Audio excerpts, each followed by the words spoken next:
ভারতের উত্তরাখণ্ডে আকস্মিক বন্যায় 5 জনের মৃত্যু ও আহত হয়েছেন অনেকে। প্লাবিত হয়েছে নিম্নাঞ্চল। নিখোঁজ 11 সেনাসহ 1.5 শতাধিক।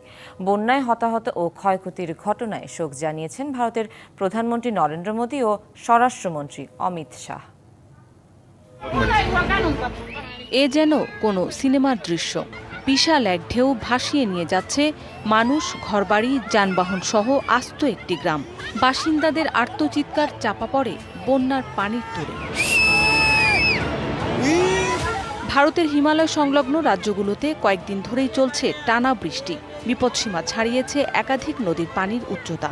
মঙ্গলবার উত্তরাখণ্ড রাজ্যে হঠাৎ প্রবল বর্ষণে ক্ষীরগঙ্গা নদীর উজানে ভয়াবহ বন্যা দেখা দেয়। পাহাড় থেকে নেমে আসা স্রোতের সঙ্গে আসতে থাকে বিশাল বিশাল পাথর, কাদা।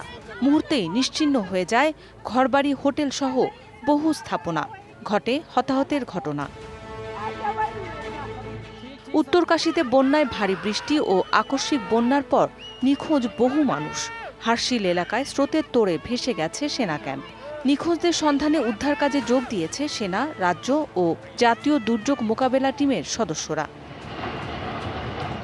বন্যায় হতাহত ও ক্ষয়ক্ষতিতে শোক জানিয়েছেন প্রধানমন্ত্রী নরেন্দ্র মোদী। ক্ষতিগ্রস্ত এলাকায় দ্রুত সহায়তা কার্যক্রম শুরুর নির্দেশ দিয়েছেন উত্তরাখণ্ডের মুখ্যমন্ত্রী পুষ্কর ধামি। हमारी सेना के लोग एनडीआरएफ, एसडीआरएफ, आपदा प्रबंधन विभाग लगातार कोशिश कर रहा है।